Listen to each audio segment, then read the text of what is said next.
It's Charter Local Edition. I'm Brad Pomerance, and we are joined today by Jim Hill. He is the mayor of beautiful Arroyo Grande in San Luis Obispo County. And exciting news for the city. You have a new city manager.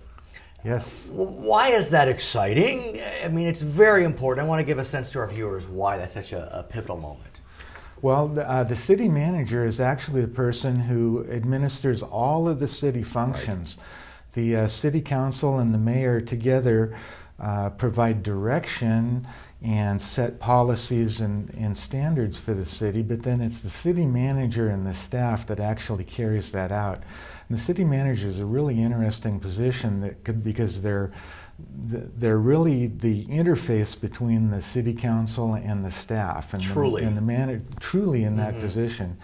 And so the idea of that is to insulate the city staff from political infighting and the political influences that might otherwise translate through to the city staff. So the city manager is there to kind of protect the staff from political concerns so that they can focus on their jobs. And when you consider a city the size of Arroyo Grande, about 17,000, 18,000, it would really be impossible for the city council to be full-time. Yes. It's just the nature of the beast. And so, as you suggested, you are setting policy. The city manager is implementing that policy. Correct, through the staff. And in some ways, I mean, this is not the best analogy, but they're in the way we would think about it, they're the mayor, if you know what I'm getting at. I mean, they're running the city. They're the ones who actually run the city and actually run all of the city functions.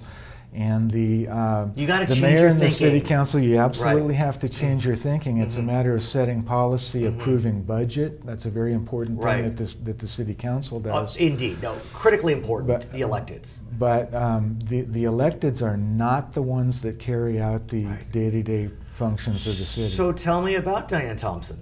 She was the city architect in Santa Rosa, California, major city to the north, of course, and had a successful career there. She transitioned into being the city manager in Cotati, which is a city... Where is that? That is just right near Santa Rosa. Got it.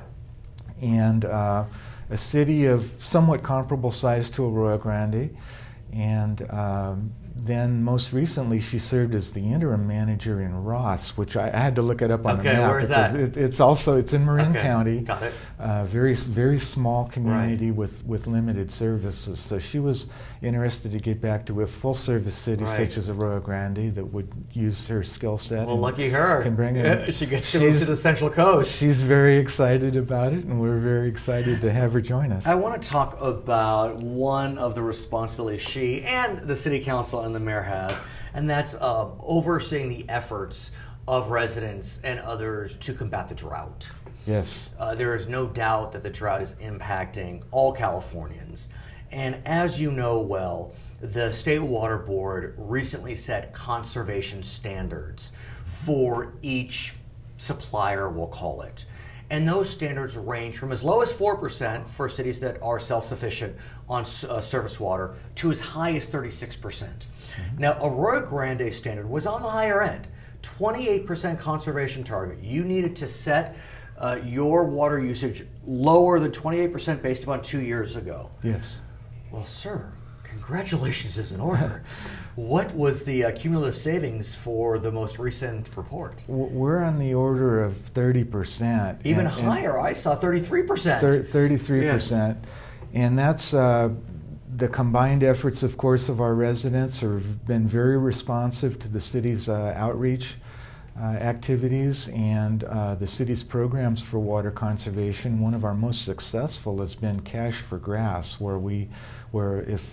because lawn watering of course takes up a tremendous amount of water, and the city has, for people who are willing to replace lawns with drought-tolerant plants and things of that nature. To remove the turf. But artificial turf, will you also give a rebate if they put an artificial turf? Artificial turf should qualify because there's no water required. Sure. Let me ask you about that, because there is no doubt, Mayor, that these Cash for Grass programs are wildly popular. You may know in the Southern California region, the overlying water district, the Metropolitan Water District, had $450 million of rebates set aside for cash for grass, and they got snapped up so fast. We've had the same experience. And so once that happened, of course, people start to look at the efficacy of the program. And I'm wondering, do you have a sense if those programs are the best way to tackle the problem? Because what I've heard is that while cash for grass is appealing, it can be expensive. Yes. And some argue maybe we should look at appliances and giving more rebates for appliances as opposed to the cash for grass. The city's had a water efficient washing machine program where we do give rebates for that. Other appliances, of course, they use water, dishwashers, Sure. Those sorts of things. We haven't had a dishwasher rebate program, but we have had for some time a washing machine program. We've also had a program in place where we retrofit restroom facilities, toilets, and so forth.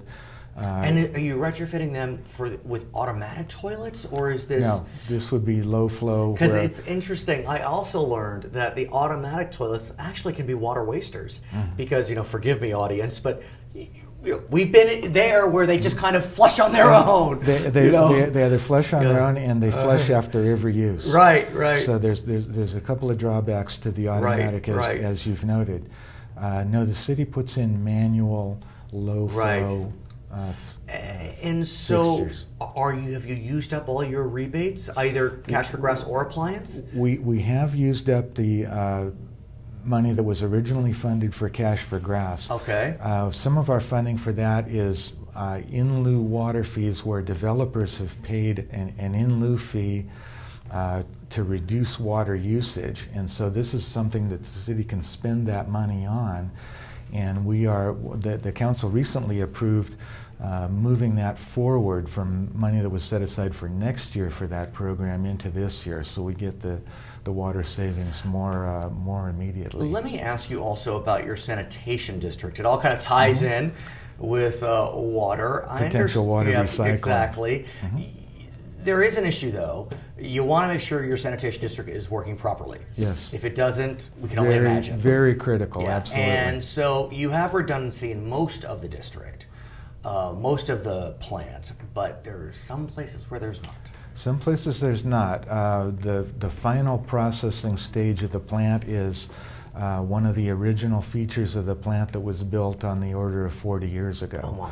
And it's been in good service this time, but if that part of the plant process was to fail for some reason, then there's not a redundant ability to pick that up.